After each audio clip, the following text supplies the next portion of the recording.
Olá, meu nome é Ricardo Guimarães, eu sou casado com a Lili há 44 anos, tenho 4 filhos, 3 netos, alguns adolescentes, trabalho para grandes empresas, vivendo esse mundo maluco, e eu vou aqui contar para vocês o que a gente está compreendendo sobre o mundo, para talvez ajudar você a tomar boas decisões a respeito da educação que você dá para seus filhos, para a sua carreira, trabalho, enfim, com relação ao futuro de todos nós.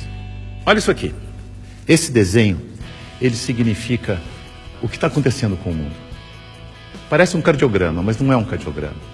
Ele mostra que tem um momento que as coisas estavam muito paradas, quase mortas, e começa a acelerar, e passa a ter uma animação, uma vida que não tinha antes.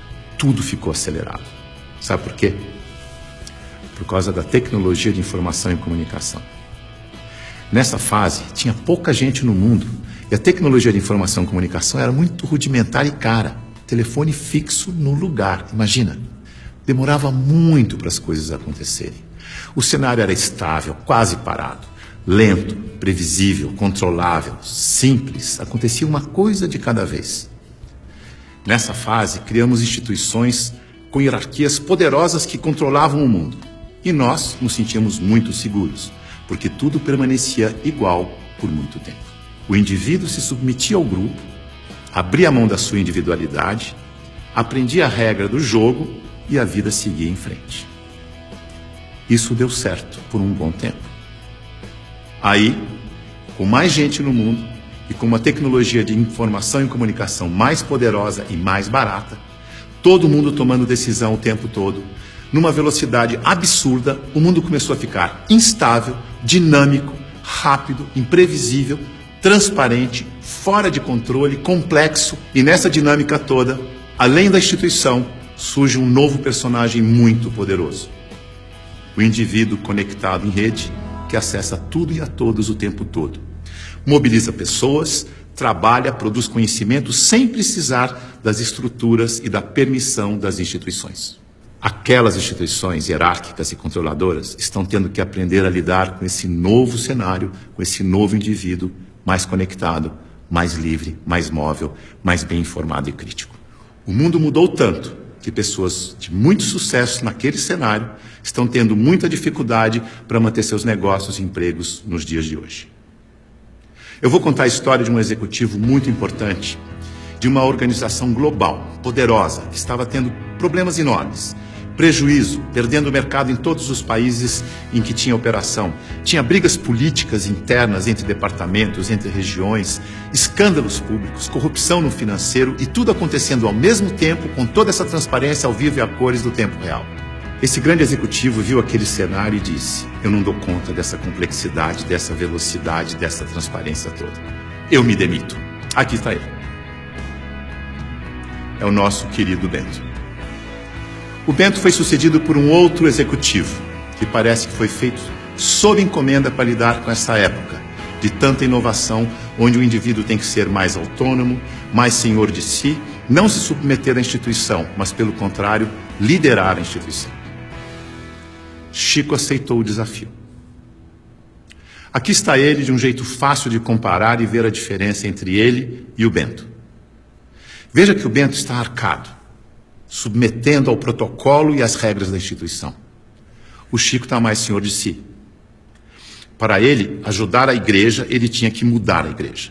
Para mudar a igreja, ele tinha que criticar e propor novas maneiras de fazer as coisas. Porque do jeito que deu certo no passado, não era o jeito que ia dar certo no novo cenário. E ele começou a criticar e a mudar tudo usando o discernimento, o bom senso e os seus valores, que são os mesmos da instituição. A cadeira, por exemplo, ele pediu uma cadeira mais simples, mais leve, mais prática, que ele mesmo pudesse carregar. A roupa, uma roupa que fosse fácil de vestir, leve, simples e confortável. O discurso, ele não queria que alguém escrevesse o discurso para ele. Ele mesmo ia fazer o discurso com as palavras dele.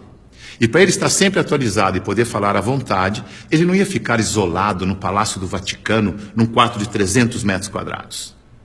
Escolheu morar no Palácio Santa Marta, num quarto de 30 metros quadrados, junto com os outros 400 padres e bispos que viajavam pelo mundo, e ele ia almoçar com esses padres e bispos para poder conversar, trocar ideias e saber o que estava acontecendo no mundo.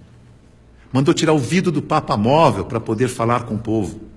Mudou a política de investimentos do Vaticano para ficar de acordo com as crenças da Igreja. Isto é, investir em empresas que prezam os valores cristãos, porque se a política de investimento não estiver de acordo com as crenças da Igreja, como é que ele ia ter credibilidade quando ele fosse vender a fé da sua Igreja?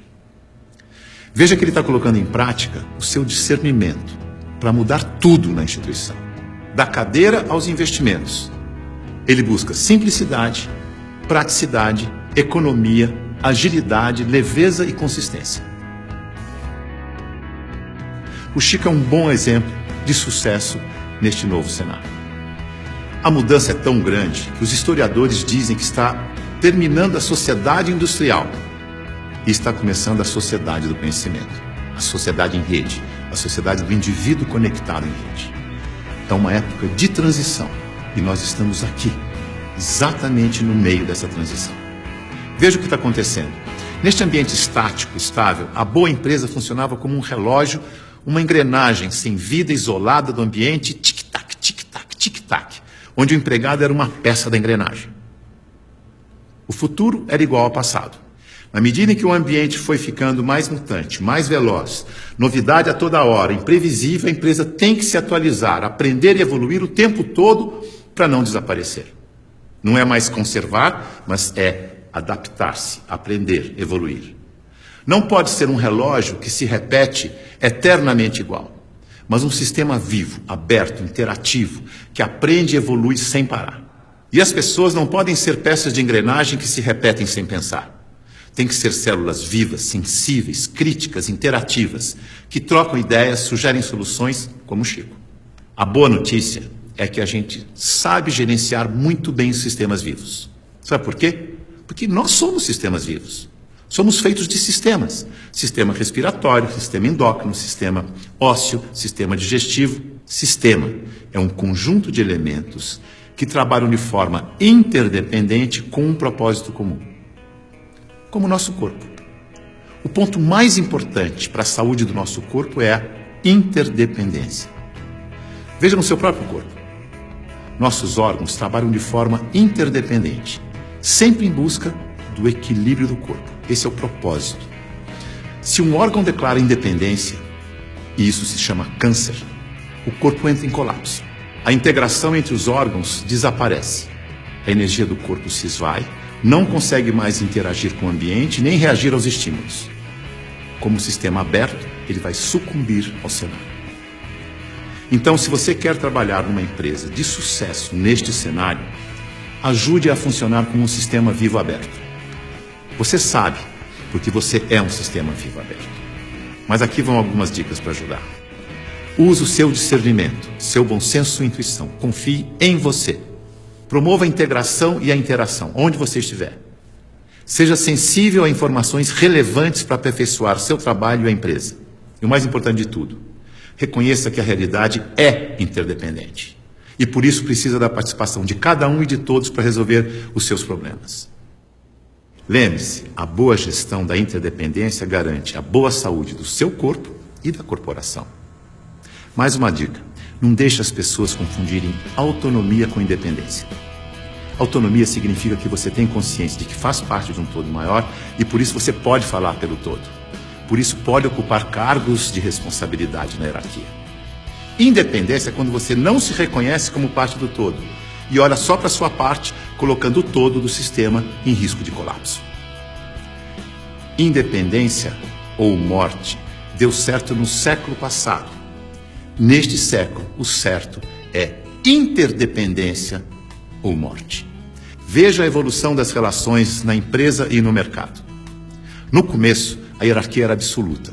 Poucos mandavam e todos obedeciam como crianças obedientes. Não tinha concorrente, mas precisava de canal para vender. Depois, a empresa cresce, a hierarquia permanece, mas as áreas passam a ter seus chefes. As crianças ficaram jovens e, como jovens, andam em tribos. Nós versus eles. As áreas competem o tempo todo porque precisam se afirmar como jovens. Essa é a fase da independência ou morte. No mercado, o concorrente aparece e obriga a empresa a olhar para o consumidor. Hoje a competição continua, mas vai ter que conviver com a cooperação para sobreviver nesse mundo mais veloz e mutante, em que a interdependência fica cada vez mais importante. Temos que amadurecer como indivíduos e olhar para o nosso interesse pessoal e do todo ao mesmo tempo. O Papa Chico, quando falou do meio ambiente na sua encíclica, ele não falou com os cristãos apenas. Ele falou com todos que vivem neste planeta, que ele chamou de a nossa casa. É isso aí. É nós, junto e misturado. Essa é a real. Esse é o futuro, com as pessoas mais valorizadas, mais bem informadas e fazendo melhores escolhas para suas vidas. Boa sorte.